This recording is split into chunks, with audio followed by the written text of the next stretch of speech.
Next, let's look at the German Fascist Party that arose in the 1920s and consolidated totalitarian power in the 1930s after the Great Depression, the Nazi Party and the rise of Hitler as German Führer. To situate ourselves on the timeline, throughout the 1920s, Germany was recovering with loans from the United States, but it had massive problems as a brand new democracy. Remember, the Emperor of Germany, Kaiser Wilhelm, abdicated the throne after World War I, and a brand new democracy took hold in Germany. Germany had never been a democracy before. That democracy was charged with signing the Versailles Treaty, with accepting the terms. And so that democracy was blamed for signing and accepting the terms of the Treaty of Versailles, which many Germans saw as being an unfair imposition of rules from winners that was designed to keep Germany weak and humiliated. Throughout the 1920s, then, there were problems. Hyperinflation in Germany was a problem. The value of money decreased significantly as they tried to print money to get out of an economic crisis. There were communist uprisings, and the Communist Party in Germany was gaining strength. And there were fascist uprisings. One fascist party that developed in the 1920s was the Nazi Party, which took its inspiration from Mussolini's organizing tactics and ideology, but added a specifically German ethnic nationalist, racist white supremacist twist to it, or emphasis on it. The Nazi Party throughout the 20s slowly gained members and strength. And then when the Great Depression hit and mass unemployment struck Germany, the Nazi Party was able to take legal power first and then change the German government and laws in order to keep power. So Hitler takes power in 1933, and by 1939, the world is at war again. Throughout the lesson, it's important to keep in mind the context that allowed the Nazis to rise to power. So throughout the lesson, that's what I want you to listen to. How did they do it? What did they promise people that was appealing in this specific context? And what did they do once they were in power? In other words, I want you to listen for how this kind of thing works, because the Nazi rise to power and actually fascist claims to power tragically do tend to repeat in history.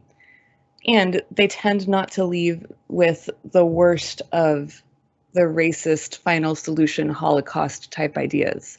They led with an economic message and one of national strength and traditional values.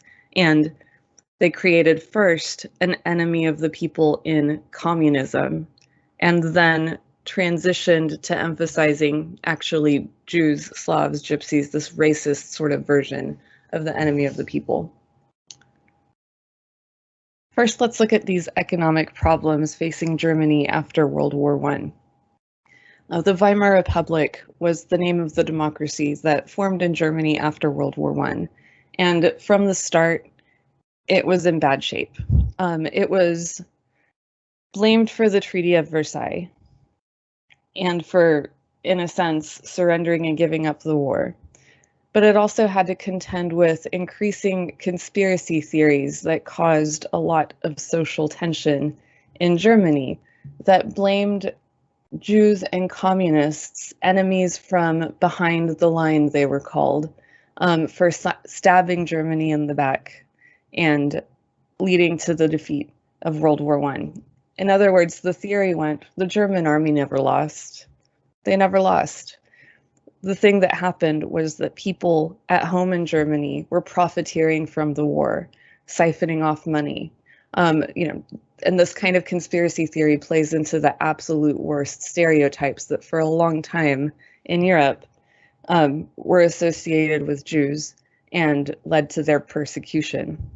Now there was a communist twist as well, because Jewish people were associated with the leftist wing of politics. So Jews and communists kind of got grouped into the same same bundle, and used as a scapegoat. So you have social problems, big ones, that are threatening to get out of control. On top of that, you have Germany owing 33 billion in war reparations. And to pay for it, Germany didn't raise taxes. They printed more money. This creates an oversupply of money. When you do that, you get hyperinflation, which means money loses its value really quickly. It's kind of like, you can think about it, if I have like a little fun-sized bag of M&Ms, I don't have very many, so each M&M is valuable and I'm not very likely to share. But if I have a giant family-sized bag, each M&M is less valuable to me because there are more of them and I'm more likely to share. That's kind of how hyperinflation works. If you print money, all of it loses its value. Inflation was so bad that people burned money for heat. Children played with bundles of it because it was worth so little. People used it for wallpaper. Another way of looking at it was, like, how much did essentials for living cost? In 1918, a loaf of bread cost 1 mark. By 1922, a loaf of bread cost 160 marks. And by 1923, a loaf of bread cost 200 billion marks. People's life savings were worthless. People were desperate. This is a bad situation. In the 1920s, the United States bailed Germany out with what was called the Dawes Plan, basically loans to Germany. However, when all of that money from the United States goes away because the United States has an economic depression and a stock market crash, things get bad again pretty quick.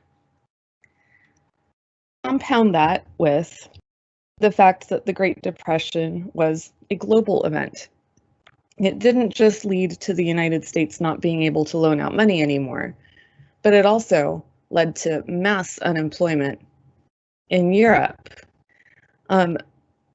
You had huge declines in production, huge declines in economic activity, and huge numbers of people who could not find work and could not provide for their families. When the Great Depression hit, Germany was still a democracy. That democracy was not able to resolve the problems of the Great Depression. And remember, this was like a crisis, an existential one. And so this lends support to the fascist party. The idea being democracies are weak and slow. Look, we have a bunch of different parties trying to get elected into the Reichstag, the parliament. This creates a lot of indecision and inefficiency, and as a result, nothing gets done. But if you support one strong leader who can take decisive action, then perhaps things would get better. That was the idea anyway. We're going to take notes in a couple spots for this presentation. But first, we need to get some key vocabulary down. So I'll go over it with you and then please pause to take notes. First, just in terms of ideology, what is Nazism and fascism? At its core, Nazism is fascism plus a specific ideal goal of creating a racially pure, white supremacist, Aryan, utopian state. The idea is fascism, right? It's about extreme, aggressive, nationalist, social Darwinist, survival of the fittest, anti-democratic kind of ideology that prioritizes strength through unity and identifies enemy of the state to target violently as scapegoats for national problems. That's fascism. That existed in Italy too. And the general theme is seeing life among people and nations as a struggle for the survival of the fittest.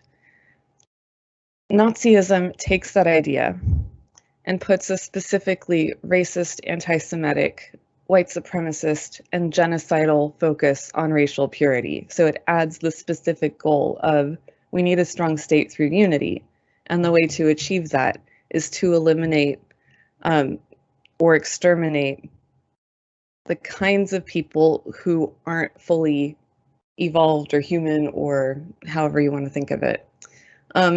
The specifics of Nazi racism are seen in the hierarchy on the bottom right of the slide, their racial ideas. At the very top, they had Aryans or Germans. And then still acceptable, but not as good, would have been the semi-Aryans, so Scandinavian people. Beneath that, still acceptable, but not as good, you had Anglo-Saxons and other Europeans. So they had kind of a hierarchy of whiteness already. And then beneath those white races, you had what they called the undermen, vermin, races that weren't as fit and therefore ought to be used to benefit the fitter races and then eventually exterminated. And in that group, you had Jewish people, Gypsies, Slavs, people from like Russia and Eastern Europe, the Slavic people, LGBTQ people. So both fascism and Nazism are anti-communist. They're both against Enlightenment values. They both promote totalitarian government so you can have a really strong leader and unity behind him. Nazism is more specifically focused on anti-Semitism, which means hostility towards or discrimination against Jews as a religious, ethnic, or racial group. If that's not a definition you know, please write it down. And creating racially defined scapegoats. A scapegoat is another definition that you need to write down if you don't know it yet. It's a person who is blamed for the wrongdoings, mistakes, or faults of others, especially for reasons of expediency, meaning because it's convenient, not because it's true. So that's the very basics of Nazi ideology and the words that we need to be familiar with in order to understand it. So please pause the slide here and take notes, and then press play again.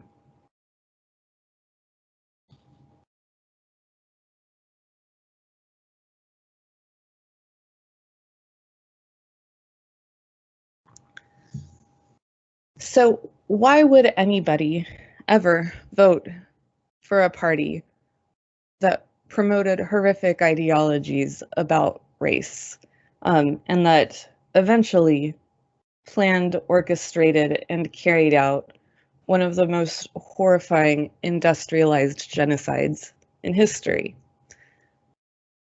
It's important to know that the Nazi Party didn't seek support primarily based on its ideas about race. Initially, it gathered support primarily by talking about the Versailles Treaty and how it was unfair to Germans and how it needs to be overturned, and Germany needs a government that's strong enough to get it overturned. It's important when studying history to try to understand the perspectives of different people, even if and even as morally you cannot condone them. And so before I start this, I want to be clear that trying to understand how the Nazi Party may have appealed to average Germans, given all of the context, does not in any way mean that any of this was justified. But it's important, if you want to understand how and why things happen, to try to get into the heads of people that allowed it to happen.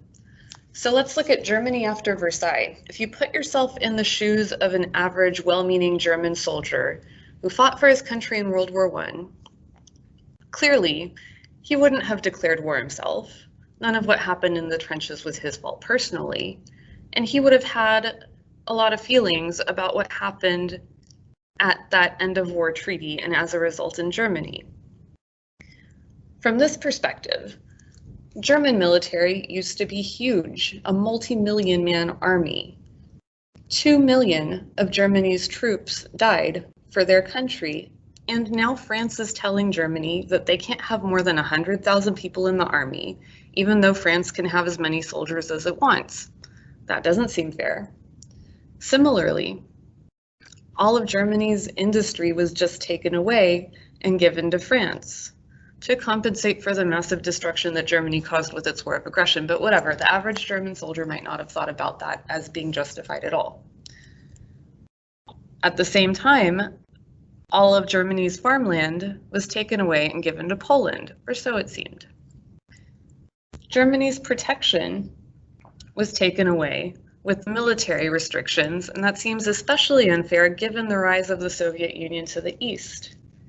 And all of Germany's production capacity, its ability to make money, was taken also with that industrial land given to France and the farmland in the east that became new independent states.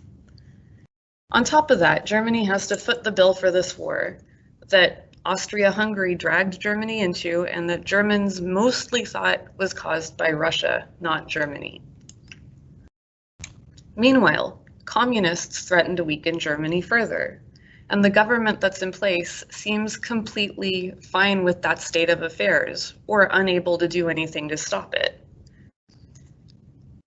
Now you have a leader that arises on the scene and says something like, you know what, Poland took our farmland, we're going to take it back.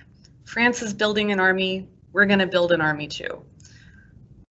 We never lost World War I anyway. Actually, we were betrayed by weak elements in German society that crippled our ability to fight a war. The government that's in place now is the government that gave us up. Our soldiers never lost the war. The government currently doesn't support fixing the situation. But if you give me power, I will support Germans in our quest to rebuild. That kind of message was appealing to a lot of people. In general, after World War I, but especially after economic crisis hit, and people were literally using paper marks, as this guy on the right is, to wallpaper their houses because it was completely worthless. One of the most interesting sources that we can use to learn about this time period in history actually comes from the trials of war criminals from Nazi Germany that occurred after World War II. There were many. The most famous set of trials was called the Nuremberg Trials, and actually you can find all of the evidence, all of the proceedings, all of the transcripts for these trials online, and they're a fascinating primary source to read through. Here we have a selection from the part of the trial that dealt with Goering, this guy right here, who was in charge of initially like building the SS into a real, well, not a real, but like a more disciplined paramilitary force, then rebuilding the Air Force and the German economy. So he was a big important player in the Nazi state machinery.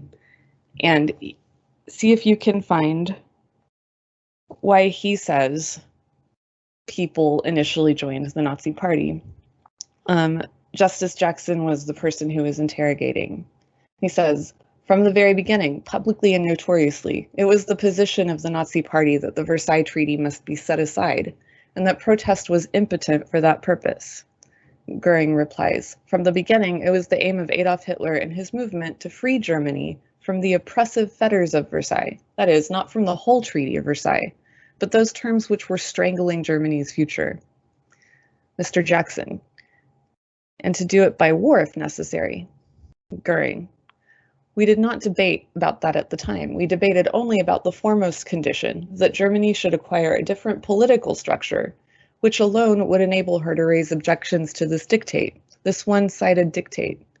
Everybody calls it a peace, whereas we Germans always called it a dictate, and not merely objections, but such objections as would demand consideration.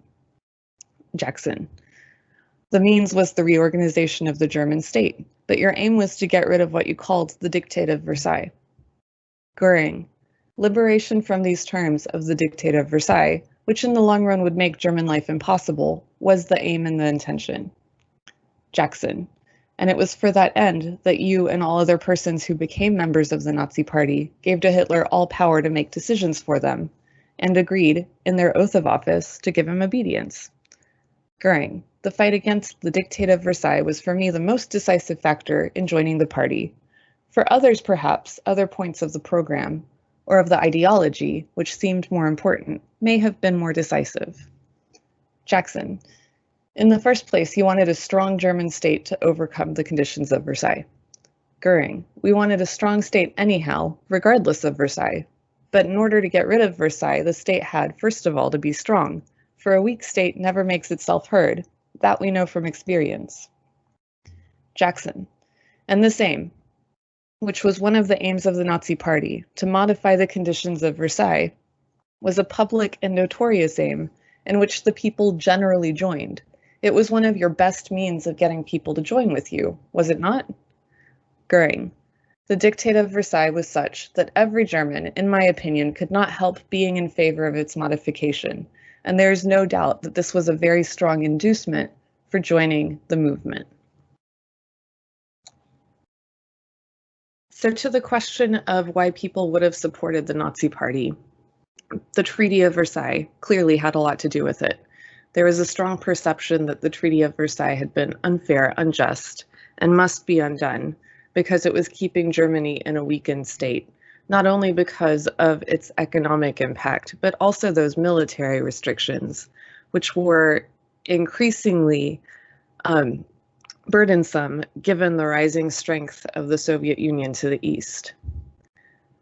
Economic crisis also fed into support for the Nazi Party. It deepened this anger at the Treaty of Versailles, which, to compensate for massive destruction caused by Germany's war of aggression, to be clear, but still, not only required Germany to pay a lot of money, but also removed its industrial zone in the west and turned its farmland in the east into separate states, like Poland. There was also the perception that democracy generally is weak and ineffective, and certainly not up to the task of seeing Germany through the economic crisis and fixing the problems raised by the Treaty of Versailles, or renegotiating a new treaty. And to the right, you can see more of the transcripts from the Nuremberg trials, where Goering himself kind of spells out the general Nazi view of democracy. He thought it was weak. Mr. Justice Jackson asks why they would have supported the leadership principle, giving Hitler full, complete, unlimited control. And Goering answers, I considered the leadership principle necessary because the system which previously existed, and which we all called parliamentary or democratic, had brought Germany to the verge of ruin. I might perhaps in this connection remind you that your own President Roosevelt, as far as I can recall, I don't want to quote it word for word, declared, certain people in Europe have forsaken democracy, not because they did not wish for democracy as such, but because democracy had brought forth men who were too weak to give their people work and bread and to satisfy them. For this reason, the people have abandoned the system and the men belonging to it. End quote. There is much truth in that statement. The system had brought ruin by mismanagement, and according to my own opinion, only an organization made up of strong, clearly defined leadership hierarchy could restore order again.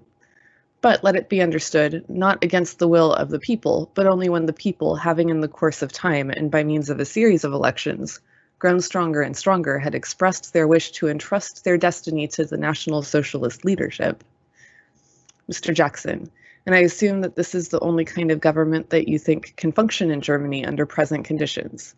And then Goering replies, under the conditions existing at the time, it was, in my opinion, the only possible form, and it also demonstrated that Germany could be raised in a short time from the depths of misery, poverty, and unemployment to relative prosperity. So, it should be clear that Goering here was under trial for crimes against humanity and war crimes, so he was finding the most convenient angle to justify years of participation at really, really high levels of the Nazi Party. It should also be clear, too, that Hitler and his style of leadership didn't fix the economy as such. They made it illegal for non-citizens to work or women to work and took stuff from the people that they decided weren't citizens anymore.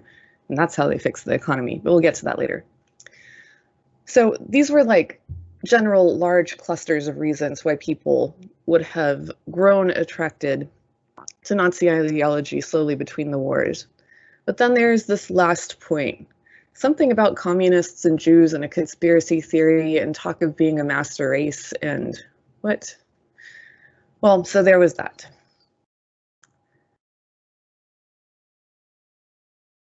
The stabbed in the back explanation for losing World War I was an anti-Semitic conspiracy theory promoted by right-wingers in Germany. The idea was that the German army didn't lose World War I on the battlefield, but instead it was betrayed by civilians on the home front. Not just any civilians, but Jews and revolutionary socialists who fomented strikes and labor unrest during the war, thus weakening the state. And the Republican politicians, so the democratic government that took over after the Kaiser left, who overthrew the monarchy in what they called the German Revolution of 1918, when Germany became a republic.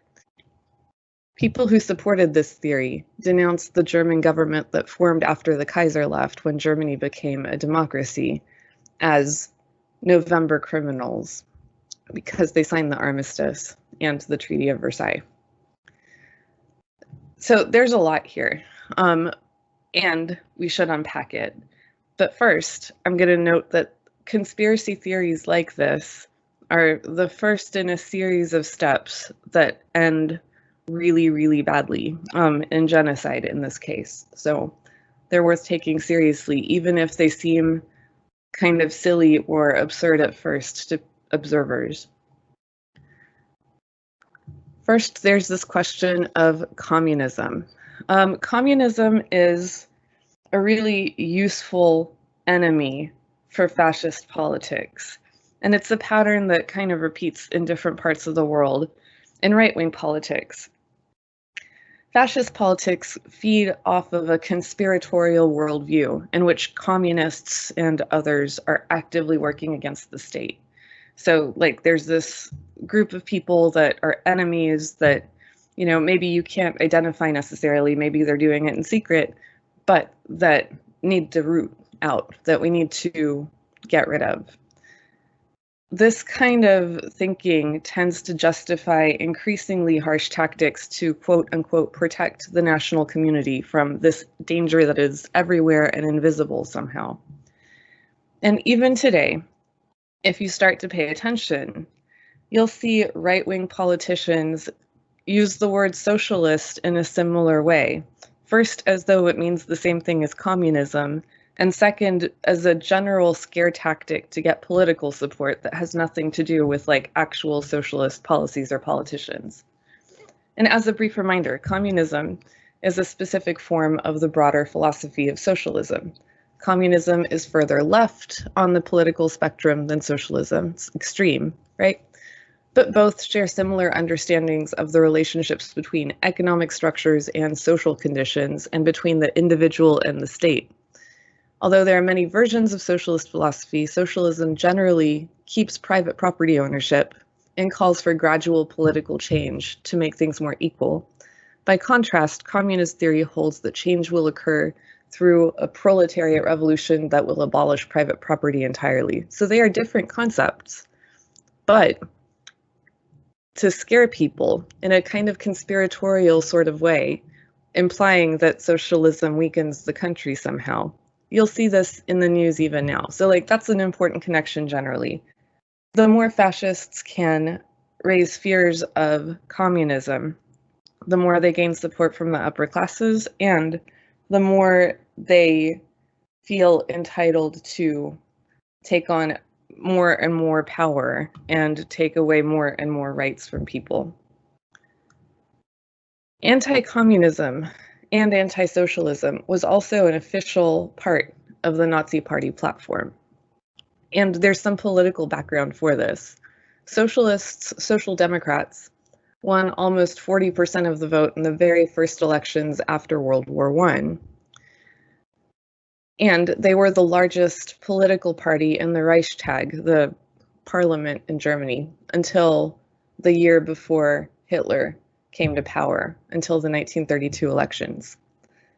Communists were never as popular as the socialists, but they were increasingly elected to political office, reaching the peak also in 1932 with 16.9% of the vote.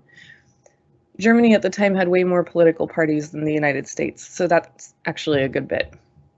Within 6 months of that election, though, Hitler seized power, banned political parties altogether, other than the Nazis, of course, and began imprisoning German communists at Dachau, the first of several concentration camps.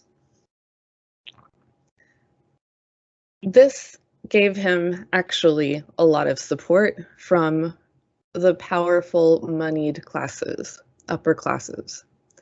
Socialists and communists hadn't ever been popular really with Europe's conservative elites. They thought these beliefs were dangerous ideologies that threatened their traditional political and economic control. The Russian Revolution and the rise of the Soviet Union increased fears of violent revolution and a radical reordering of society, and these fears played out both in Germany and across Europe. Within Germany, Hitler was able to become chancellor in 1933, partly because the president of the Republic at the time, his fears of communism had grown, and the Nazi Party was reliably anti-communist. Communism was antithetical to Nazism because communism prioritized class above nation and race. But in the Nazi imagination, communism was recast as something else entirely, something they called Judeo-Bolshevism. The Bolsheviks were the party of Lenin in the Soviet Union. And this idea claimed that communism was actually a Jewish plot designed at the German expense. This supposed threat was emphasized by Germany's closeness to the Soviet Union and by competing Nazi and Soviet territorial ambitions in Eastern Europe. So like both Nazi Germany and the Soviet Union wanted the same patches of land that existed between them in separate independent states. The existence of a communist state so close to Germany was not merely a political threat, but also an existential, racial, and ideological threat, or so they saw.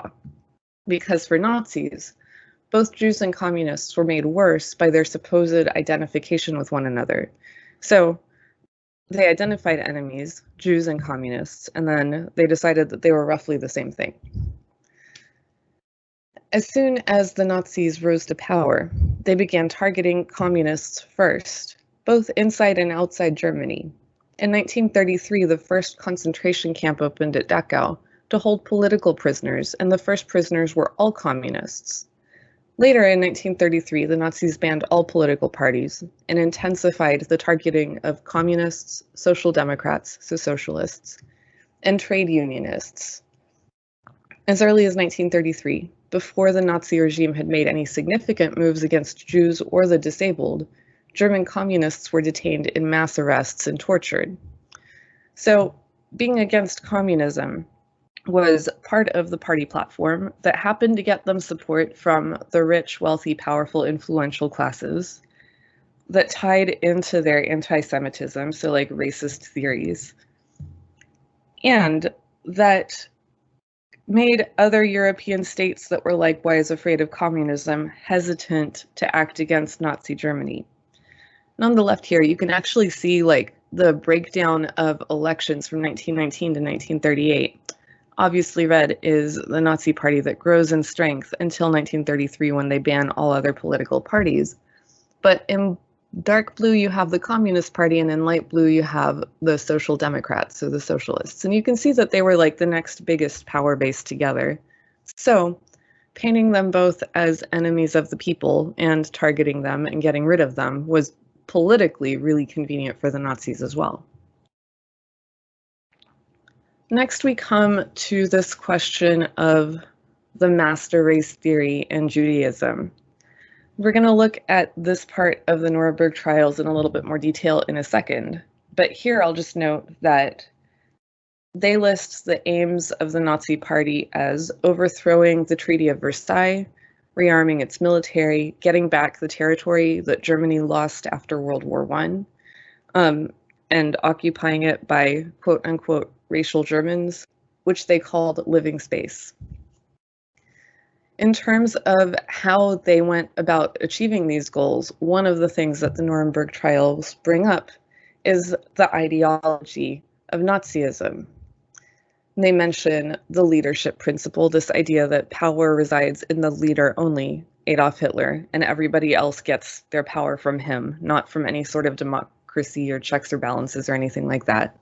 The idea that war is a noble and necessary activity for Germans. The idea that the Nazi Party is entitled to dictate everything that goes on in the country and how institutions are organized. But also, and here I'll quote, that persons of a so-called German blood, as specified by the Nazi conspirators, were a quote-unquote master race, and were accordingly entitled to subjugate, dominate, or exterminate other quote-unquote races and people. And this part of the Nazi ideology was present the whole time, and it attracted some people, for sure. The results, the Holocaust, they weren't present the whole time. That's something that Nazi Germany built towards. And so that's a process that we're going to look at in more detail, for sure. But it's important at this stage for you to know that it's a process. Like, people didn't sign up for the Nazi Party with the gas chambers of Auschwitz in mind, because they didn't exist yet. But the prejudice and the line of thinking that grew progressively into the kinds of mindsets that would not only tolerate but promote that exterminationist kind of hate was present from the very beginning. It was there all along.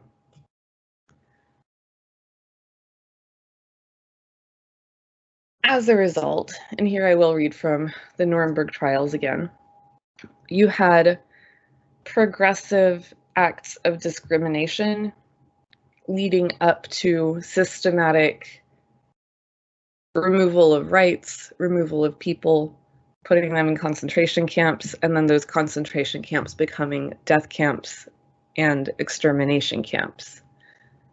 The Nuremberg trials note that throughout the period of their occupation of territories overrun by their armed forces, the Nazis, for the purpose of systematically terrorizing these inhabitants, murdered and tortured civilians and ill-treated them and imprisoned them without legal process. The murders and ill-treatment were carried out by diverse means, including shooting, hanging, gassing, starvation, gross overcrowding, systematic undernutrition, systematic imposition of labor tasks beyond the strength of those ordered to carry them out, inadequate provision of surgical and medical services, kicking, beating, brutality, torture of all kinds, including the use of hot irons and pulling out fingernails, and the performance of experiments by means of operations and otherwise on living human subjects.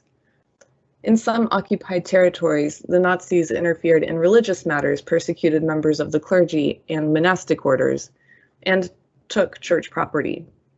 They conducted deliberate and systematic genocide, meaning the extermination of racial and national groups, against the civilian populations of certain occupied territories in order to destroy particular races and classes of people and national, racial, or religious groups, particularly Jews, Poles, Slavs, Gypsies, and others. Methods used for the work of extermination in concentration camps were bad treatment, pseudo-scientific experiments like sterilization of women in Auschwitz and Ravensbrück, study of the evolution of cancer of the womb at Auschwitz, of typhus at Buchenwald, anatomical research at Notzweiler, heart injections at Buchenwald, bone grafting and muscular excisions at Ravensbrück, etc. Gas chambers, gas wagons, and crematory ovens. The Nazis adopted a policy of persecution, repression, and extermination of all civilians in Germany who were, or who were believed to be, or who were believed to likely to become, hostile to the Nazi government. They imprisoned such persons without judicial process, holding them in quote-unquote protective custody in concentration camps, and subjected them to persecution, degradation, despoilment, enslavement, torture, and murder. Special courts were established to carry out the will of the Nazis. Favored branches or agencies of the state and Nazi Party were permitted to operate outside the range even of Nazified law and to crush all tendencies and elements which were considered undesirable. The various concentration camps included Buchenwald, which was established in 1933, and Dachau, which was established in 1934. At these and other camps, the civilians were put slave labor and murdered and ill-treated by diverse means, including those listed above. Jews were systematically persecuted since 1933. They were deprived of their liberty, thrown into concentration camps where they were murdered and ill-treated. Their property was confiscated, and hundreds of thousands of Jews were so treated, even before September 1939, so before World War II broke out. This was already a process that was going on. Since September 1939, so since World War II broke out, the persecution of the Jews was redoubled millions of Jews from Germany and from the occupied Western countries were sent to Eastern countries for extermination. So, again, to be clear, the process of getting to the Holocaust was long, and it was one that built on earlier acts of violence, discrimination, prejudice, and bias. But that prejudice and bias was present the entire time in the Nazi Party platform. It was one of the central components, this idea that Germans were a master race that was being weakened by elements of lesser races within the community. And the idea that was promoted was, if we get rid of those weaker elements or subjugate them or use them to our benefit, then we will be strong again. And after all, as a fascist ideology, being strong is the point. So, to summarize, there were many different sources of appeal for Germans to join the Nazi Party. Some of them had to do with anti-Semitism.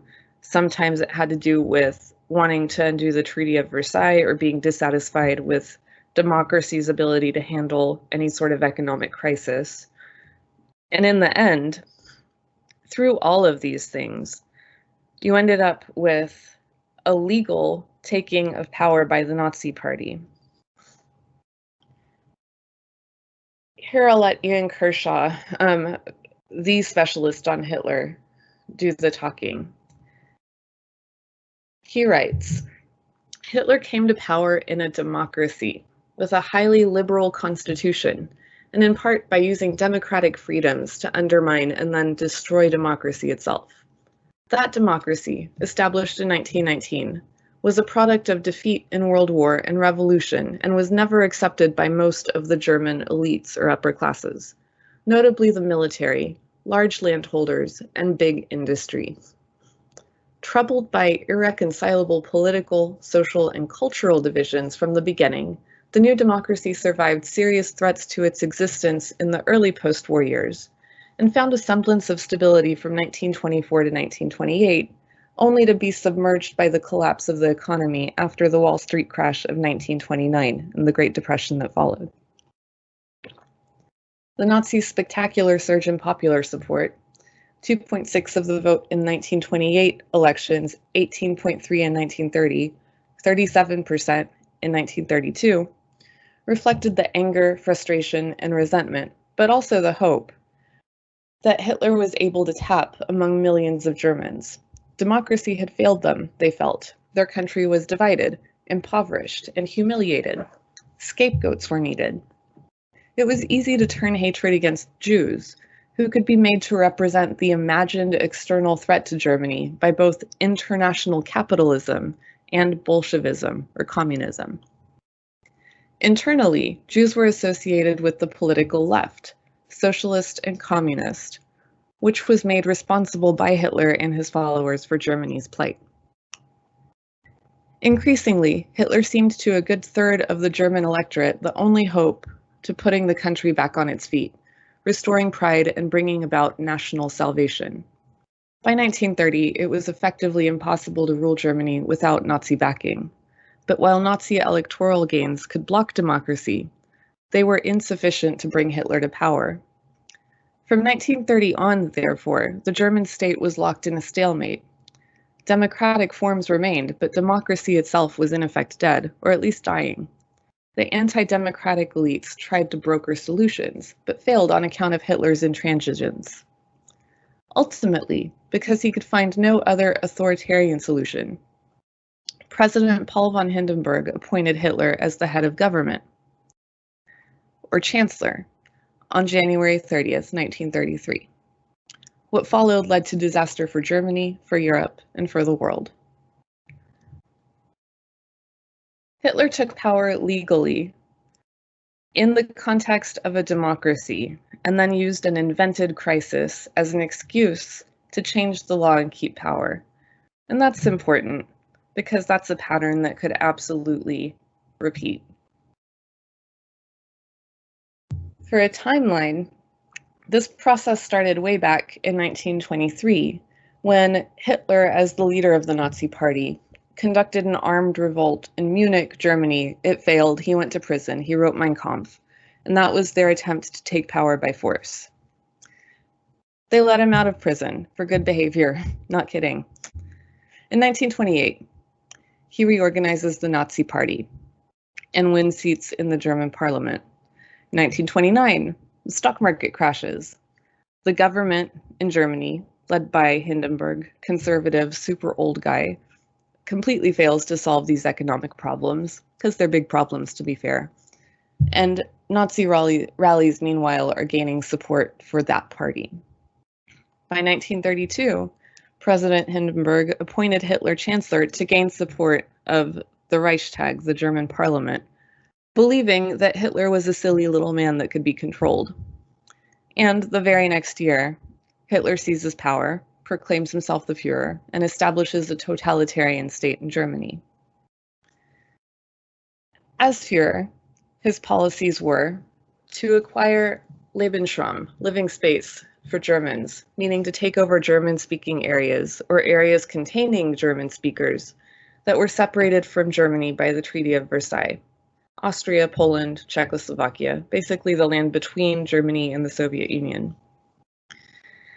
The idea here actually was to use the populations in those areas as slave labor to produce food to feed the German people.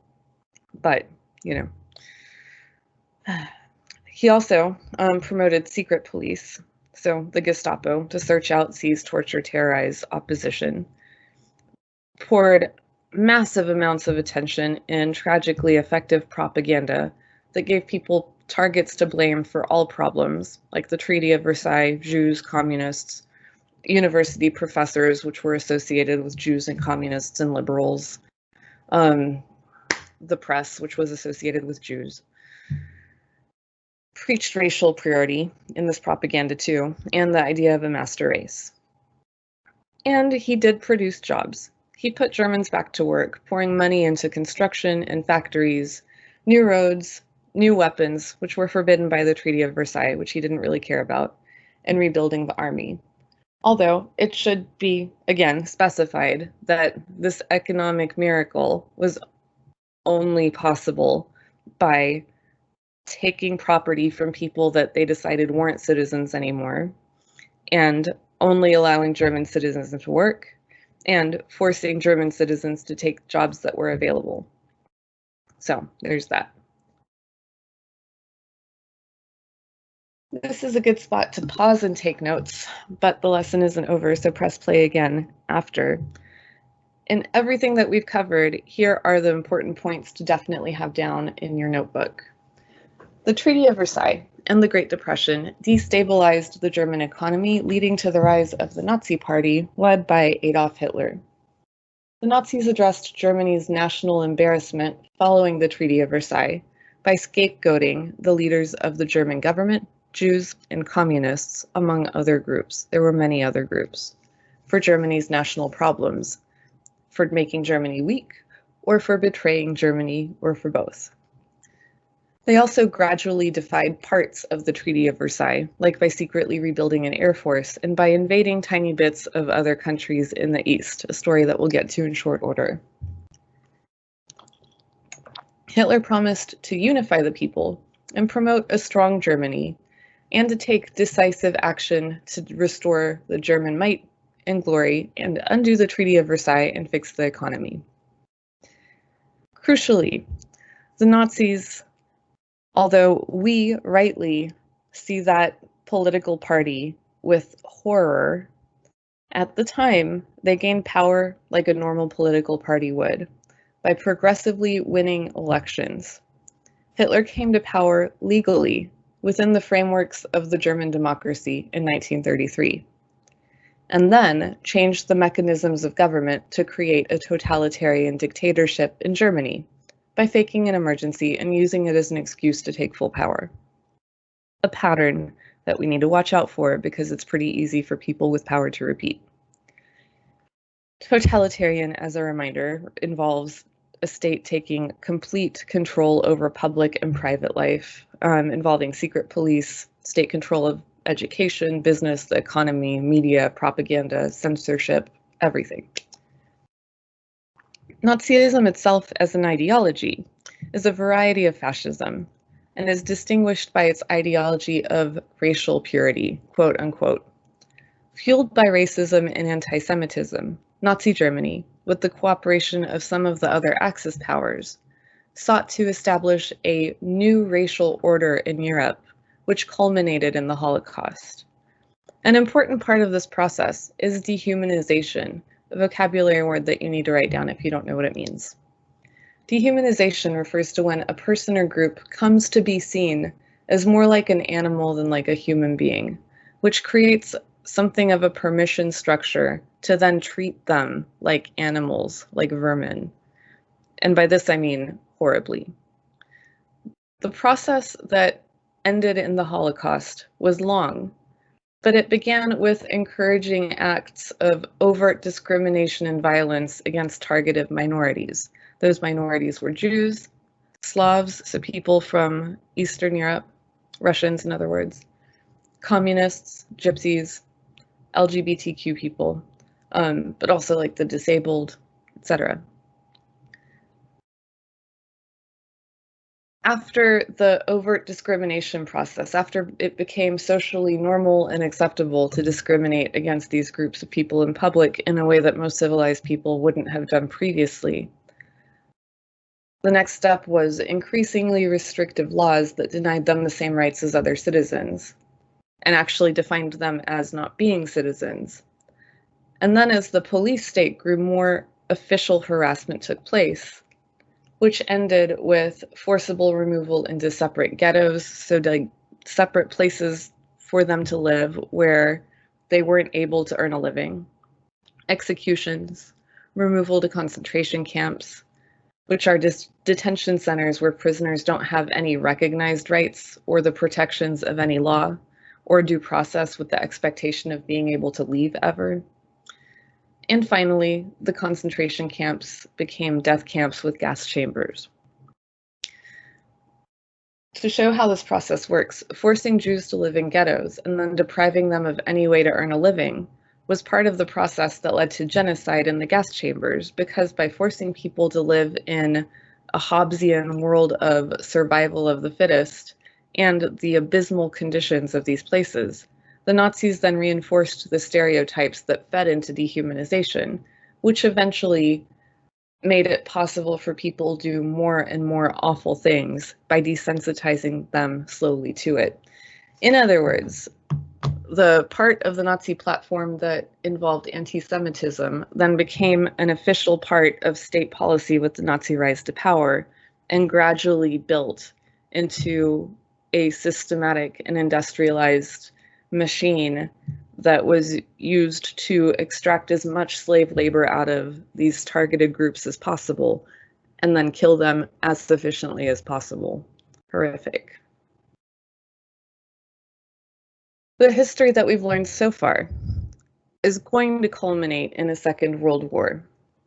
So the rise of the Nazis to power in Germany was like an immediate step on the way to a new world war in Europe. We've already looked at how the Treaty of Versailles fed into that, how economic and political factors fed into that. And in the next chunk of lessons, we're going to be looking at the total failure of diplomacy to deal with this new threat of a Nazi state in Germany, or to even recognize it for what it was.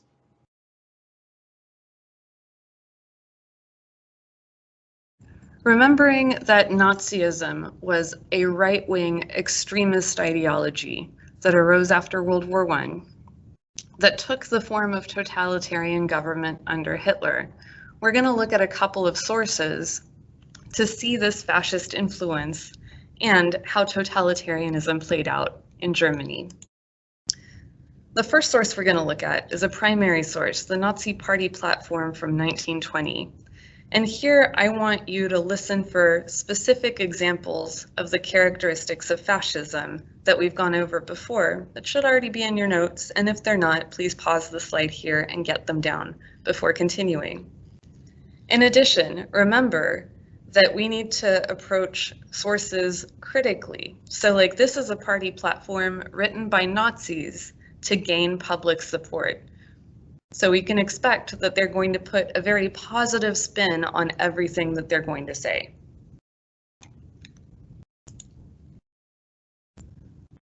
The program of the National Socialist German Workers' Party holds several demands. 1. We demand the union of all Germans in a great Germany on the basis of the principle of self-determination of all peoples. Note that this is the language that President Wilson used to justify creating states in Eastern Europe. So this is language that, in theory, Allied countries should have agreed with. 2. We demand that the German people have rights equal to those of other nations, and that the peace treaties of Versailles and Saint-Germain shall be abrogated or undone. 3. We demand land and territory, colonies, for the maintenance of our people and the settlement of our surplus population.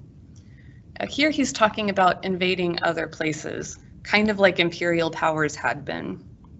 And in putting his demands in terms of putting Germany in equal rights with other imperial states, he's making it more likely that people will support this idea, since after all, he's using the language of like accepted state policy elsewhere.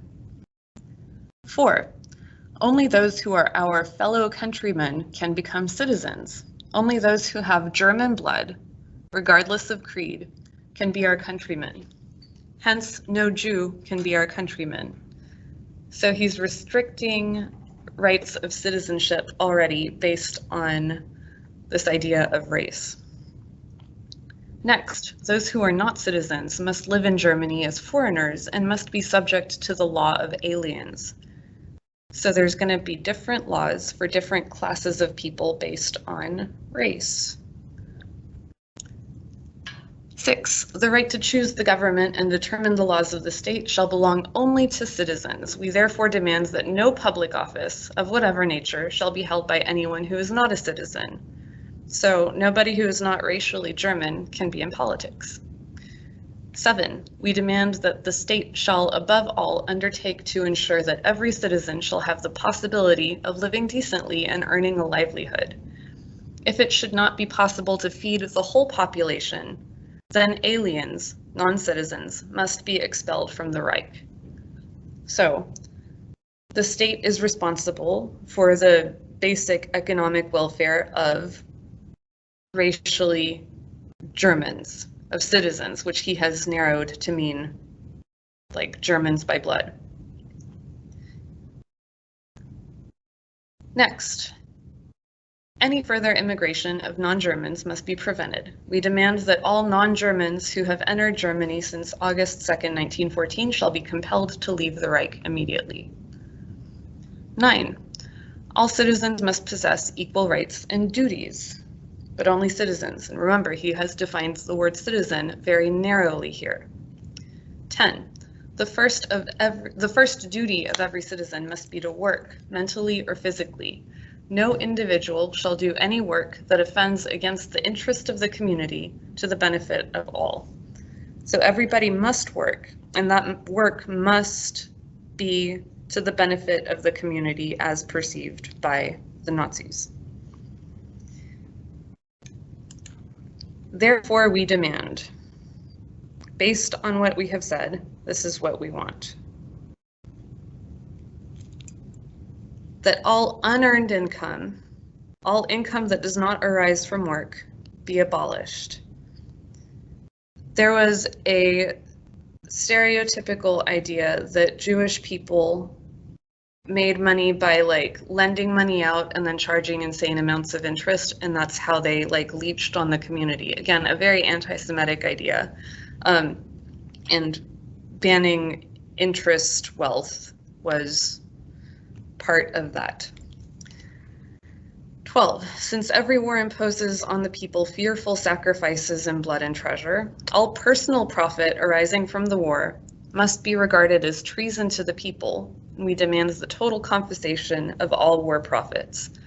And here you have to remember that part of the conspiracy theory that ran after World War I was that one of the reasons that Germany was weakened was that there were people within Germany, mostly Jewish people, who were profiting from the war. So here he's feeding into that conspiracy theory while also saying we're going to take that money.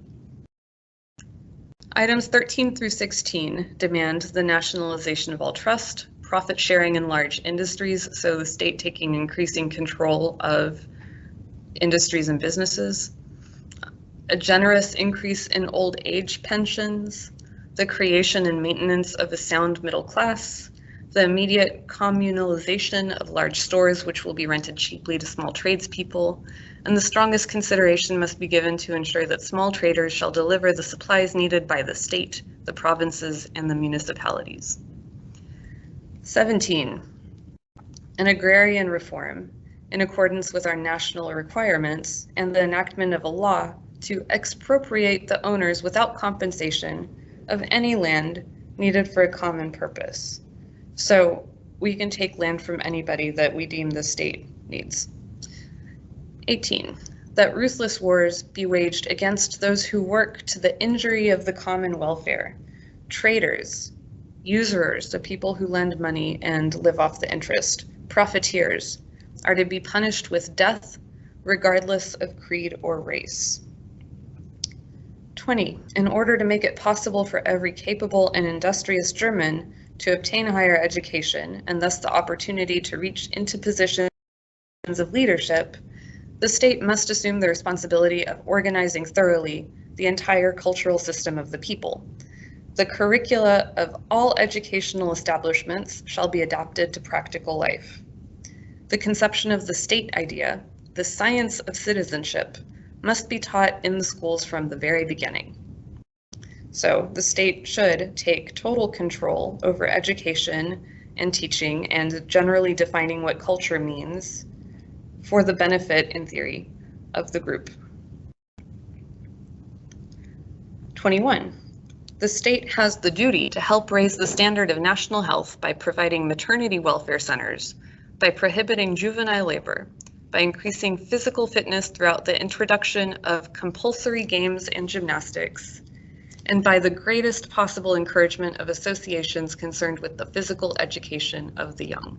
So the state is going to become involved with creating youth groups and focusing on like strength and health. This was part of the race science idea.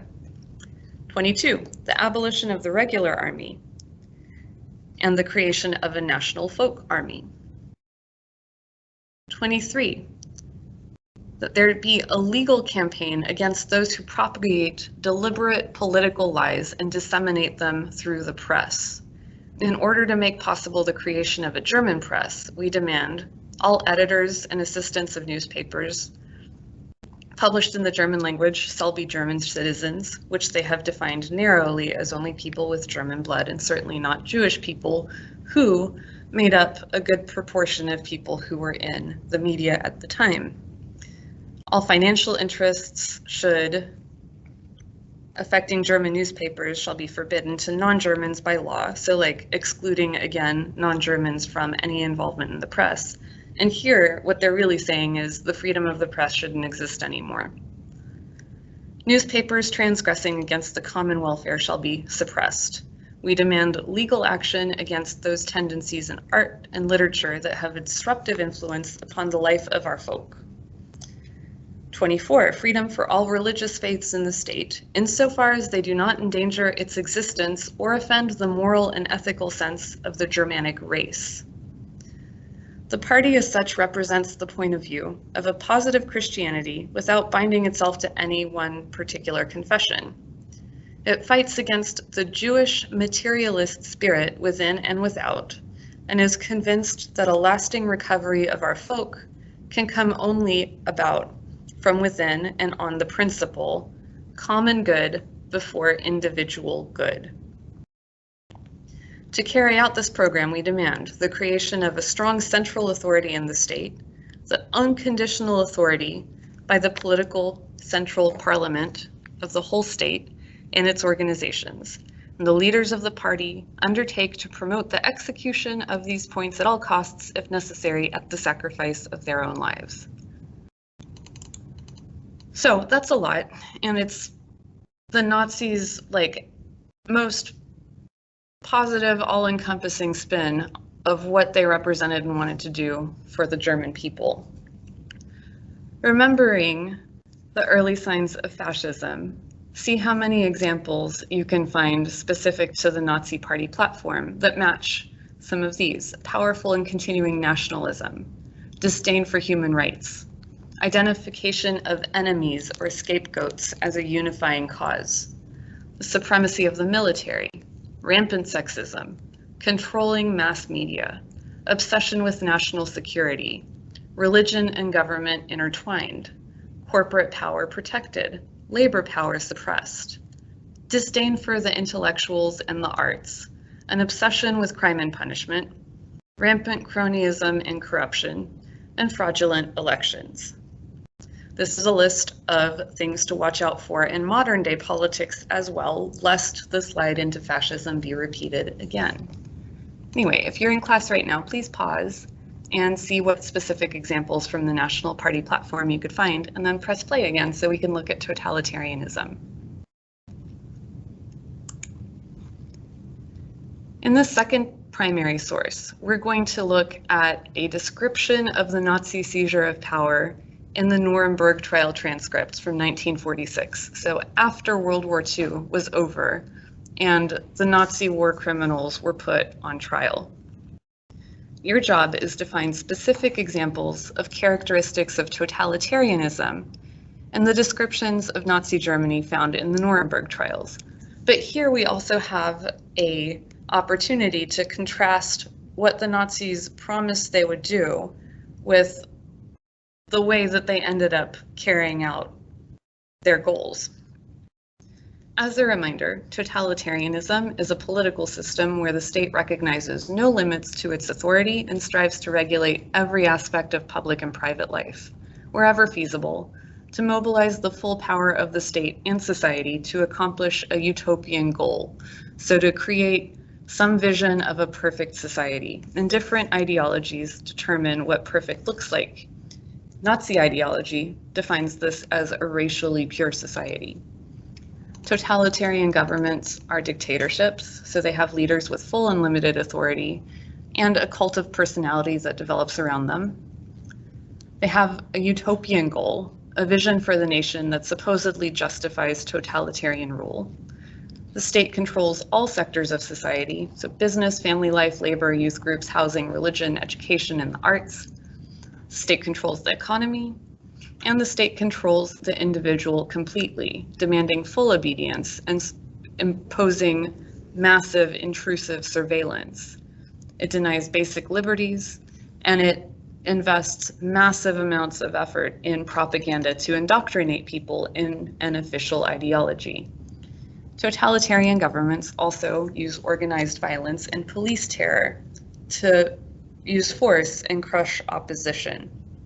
So listen for specific examples of this governing style as revealed in the transcripts from the Nuremberg trials. As a reminder, totalitarian states can have different ideologies, and in this specific document we are looking at how Nazi ideology worked as a totalitarian state. Count 1 of the indictment reads,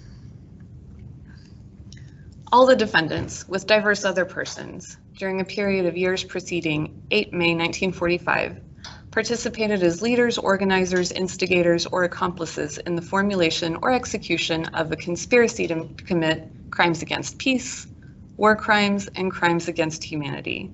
So this is what the defendants were charged with. And what follows is the description that the prosecution gave of how these crimes came about. First, it defines the Nazi Party as the central institution that made possible a conspiracy to commit wars of aggression, war crimes, and crimes against humanity. noting that in 1921, Adolf Hitler became the supreme leader or Führer of the National Socialist German Workers' Party, also known as the Nazi Party, which had been founded in Germany in 1920. That party became the instrument of cohesion amongst the defendants.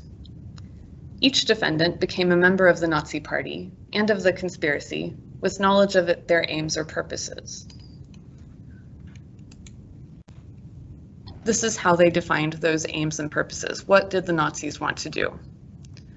They wanted to overthrow the Treaty of Versailles, to acquire territories lost by Germany after World War I, and to occupy those territories mostly by so-called racial Germans, and to acquire even more territories in continental Europe and elsewhere that the Nazis claimed quote-unquote racial Germans required as living space at the expense of the populations in those countries to begin with.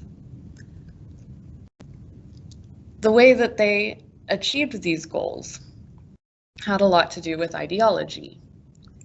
And in this slide, they talk about Nazi ideology, including the following four main points. One, that persons of so-called German blood, as specified by the Nazi conspirators, were a master race and were accordingly entitled to subjugate, dominate, or exterminate other races and people. Two, that the German people should be ruled under the leadership principle, according to which power was to reside in a Führer, from whom sub-leaders derived their authority in a hierarchical order, each sub-leader owing unconditional obedience to his immediate superior, but was absolute in his own sphere of jurisdiction. Three, that war was noble and necessary as an activity for Germans. And four, that the leadership of the Nazi Party was entitled to shape the structure, policies, and practices of the German state and all related institutions, to direct and supervise the activities of all individuals within the state, and to destroy all opponents. Count 1 of the trial proceedings describes the acquisition of totalitarian control of Germany, first in terms of political control.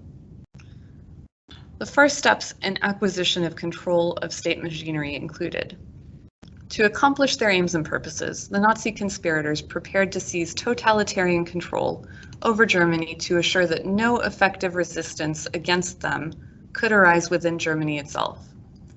After the failure of Hitler's attempt to take power by force in 1923, the Nazi conspirators set out through the Nazi Party to undermine and overthrow the German government by legal forms supported by terrorism. They created and utilized as a party formation the SA, a semi-military voluntary organization of young men trained for and committed to use of violence, whose mission was to make the party the masters of the streets. 2. Control acquired. On the 30th of January 1933, Hitler became the Chancellor of the German Republic. After the Reichstag fire of 28 February 1933, clauses of the Weimar Constitution guaranteeing personal liberty, freedom of speech, of the press, of association, and of assembly were suspended.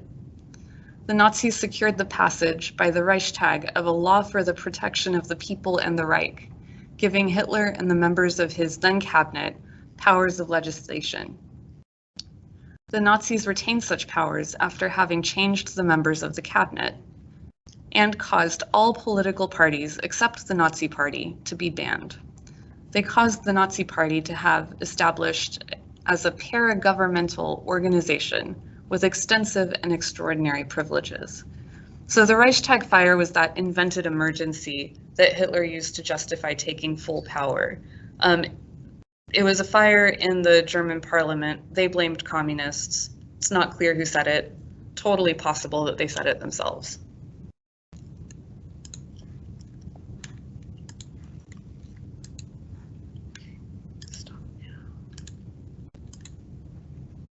Continuing on this theme of getting totalitarian control of Germany politically, the Nuremberg Trial Indictment continues. Thus possessed of the machinery of the German state, the Nazis set about the consolidation of their power within Germany, the extermination of potential internal resistance, and the placing of the German nation on military footing. The Nazis reduced the Reichstag to a body of their own nominees and curtailed the freedom of popular elections throughout the country. They united the offices of the president and the chancellor in the person of Hitler, instituted a widespread purge of civil servants, and severely restricted the independence of the judiciary and rendered it subservient to Nazi ends. The conspirators coordinated state agencies with the Nazi Party and its branches and affiliates, with the result that German life was dominated by Nazi doctrine or ideology and practice, and progressively mobilized for the accomplishment of their aims. So in other words, the Nazis took power of the parliament, they made the judicial system work for them, and they purged the people who worked for government to install people who were loyal to them.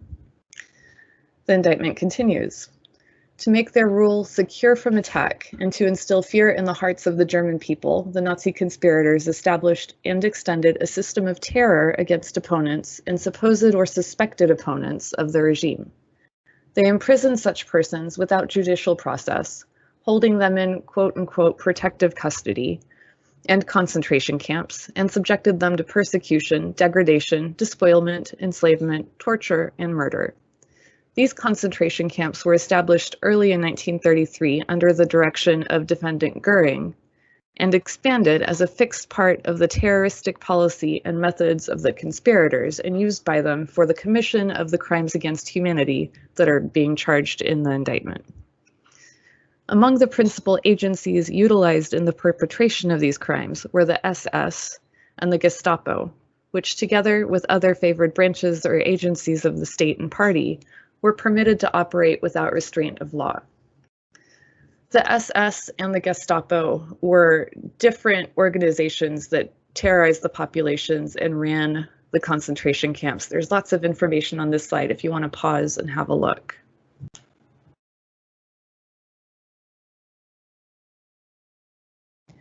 The indictment continues. The Nazis conceived that, in addition to suppressing distinctively political opposition, it was necessary to suppress or exterminate certain other groups which they regarded as obstacles to their retention of total control in Germany and to the aggressive aims of the conspiracy abroad. Accordingly, 1. The Nazi conspirators destroyed the free trade unions in Germany by confiscating their funds and properties, persecuting their leaders, prohibiting their activities, and supplanting them by an affiliated party organization. The leadership principle was introduced into industrial relations, the entrepreneur becoming the leader, and the workers becoming his followers. Thus, any potential resistance of the workers was frustrated, and the productive labor capacity of the German nation was brought under the effective control of the conspirators. So pause here to note that while the Nazi Party platform said that it wanted to do things for the workers, and it even has the word workers in the official name of the Nazi party, the National Socialist Workers' Party, in practice, they didn't empower workers at all. On the contrary, they put them under the control of their bosses and gave the bosses total control over their workers. This is a pretty common right-wing sort of technique. It's related to the idea of populism. And it relates to like basically talking like and pretending like you're going to be working for the people when in fact you're working for a much smaller group of interests. Anyway, continuing with the indictment. The Nazis, by promoting beliefs and practices incompatible with Christian teaching, sought to subvert the influence of the churches over the people, and in particular over the youth of Germany, and sought to substitute, therefore, Nazi institutions and Nazi beliefs. The Nazis conceived that, in addition to suppressing distinctively political opposition, it was necessary to suppress or exterminate certain other groups. Implementing their master race policy, the conspirators joined in a program of relentless persecution of the Jews, designed to exterminate them. Annihilation of the Jews became an official state policy, carried out both by official action and incitements to mob and individual violence. Conspirators openly avowed their purpose. For example, defendant Rosenberg stated, "Anti-Semitism is the unifying element of the reconstruction of Germany." On another occasion, he also stated, "Germany will regard the Jewish question as solved only after the very last Jew has left the greater German living space. Europe will have its Jewish question solved only after the very last Jew has left the continent." The defendant Ley declared, "We swear we are not going to abandon the struggle until the last Jew in Europe has been exterminated and is actually dead. It is not enough to isolate the Jewish enemy of mankind. The Jew has got to be exterminated." On another occasion, he also declared, "The second German secret weapon is anti-Semitism, because if it is consistently pursued by Germany, it will become a universal problem, which all nations will be forced to consider." The defendant Streicher declared, "The sun will not shine on the nations of the earth until the last Jew is dead." These avowals and incitements were typical of the declarations of the Nazi conspirators throughout the course of their conspiracy. The program of action against the Jews included disenfranchisement, stigmatization, denial of civil rights, subjecting their persons and property to violence, deportation, enslavement, enforced labor, starvation, murder, and mass extermination. The extent to which the conspirators succeeded in their purpose can only be estimated, but the annihilation was substantially complete in many localities of Europe. Of the 9,600,000 Jews who lived in the parts of Europe under Nazi domination, it is conservatively estimated that 5,700,000 have disappeared, most of them deliberately put to death by the Nazi conspirators. Only remnants of the Jewish population of Europe remain. And over here on the right, we have some images that match with this pattern of anti-Semitism and eventually genocide that's described here in the indictment.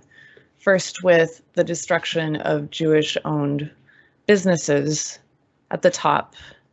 In the middle, you can see a page from an anti-Semitic children's book called Trust No Fox in the Green Meadow and No Jew on His Oath. So you can imagine if children are being brought up with these images and these stereotypes as normal and are being taught quote-unquote race science in school, they're going to think that it's normal to ship off certain groups of people to concentration camps, which, by the way, you see at the bottom, children in concentration camps.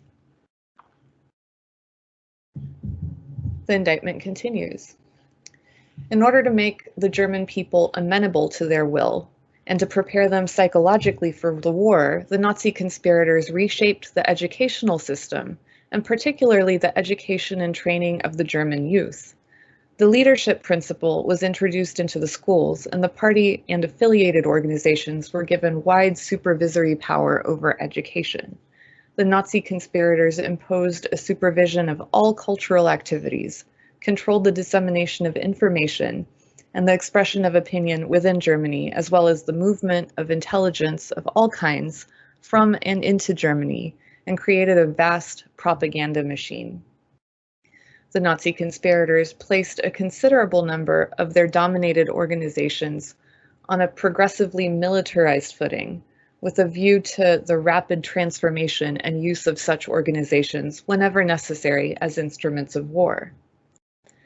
Here on the right, you can see a page that's a mathematics exercise from a Nazi school textbook that discriminates against the disabled. The exercise is titled, "What is the cost of care for the hereditary sick?" And the exercise aimed to show school children in Nazi Germany that disabled people were a financial burden on the state. So as you can see, Nazi ideology was everywhere. Math problems in school lessons and in the Hitler Youth, which was kind of like the Boy Scouts, except super fascist, and intended to make the transition from children to soldiers very smooth for the people who participated in it.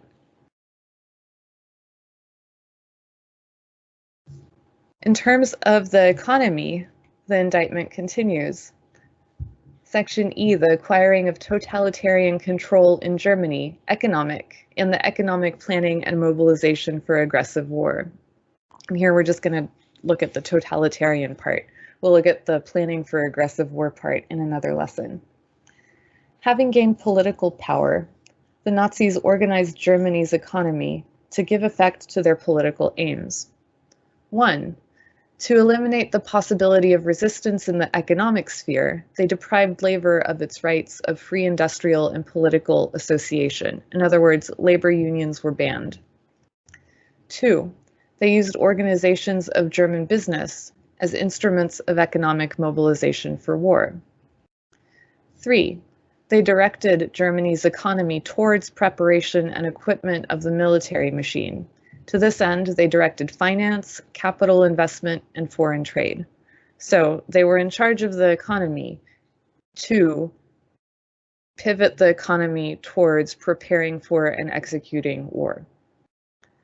4. The Nazis, and in particular the industrialists among them, embarked upon a huge rearmament program and set out to produce and develop huge quantities of materials of war and to create a powerful military potential. 5. With the object of carrying through the preparation for war, the Nazi conspirators set up a series of administrative agencies and authorities.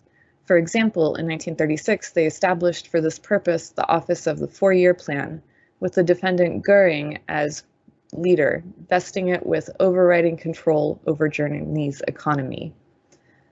Furthermore, on the 28th of August 1939, immediately before launching their aggression against Poland that began World War II, they appointed the defendant Funk head of economics, and on the 30th of August 1939, they set up the Ministerial Council for the Defense of the Reich to act as a war cabinet. In taking control of the economy, the goal was very different from in taking control of the economy. The goal was to leverage the full power of the German economy towards war and to make the German economy self-sufficient. To do this, several things that we would now recognize as human rights abuses were carried out. For one thing, when they defined citizenship to exclude anybody that wasn't of Aryan blood, they also took the possessions of those citizens that, they were forced to leave and pumped that money into the economy. As they started conquering other states after World War II started, they also basically looted those states and used forced labor from the occupied zones to fuel their economy. And one of the most horrific examples of forced labor were the factories that were literally built as adjoining sections of concentration camps, like one in Auschwitz. The IG Farben factory in Auschwitz was run for the benefit of the German war machine, but the people who worked there were people in the concentration camps themselves. And actually, one of the most striking memoirs from this time, a book called Survival in Auschwitz, was written by somebody who had been a chemist who, before the war, and then he was sent to Auschwitz and survived and then wrote the book, who worked in this factory, barely managed to survive. So having looked a little bit at part of the indictment against the Nazis after the war, pause and take note of any specific examples of totalitarian government that you found described in that source. So dictatorship, utopian goals, state control over all sectors of society, the economy, the individual, and use of organized violence and police terror. In addition, did you see any evidence of fascism as an ideology? Remember that totalitarian control can work with several different kinds of ideologies. So specific to fascism, what did you see in source 2? And then finally, comparing the two sources that we looked at today. Source 1 was the Nazi Party platform written in 1920, well before the Nazis attained any power. Source 2 was a description of what the Nazis did with their power after World War II in the context of a trial for crimes against humanity, war crimes, and the crime of launching an aggressive war. So with these two sources in mind, what stands out to you in the contrast between the party platform, so what they said they stood for and intended to accomplish, and what they actually did with their power once they were able, as described in this portion of the Nuremberg trial documents? To answer those questions, and you're done with the lesson for the day.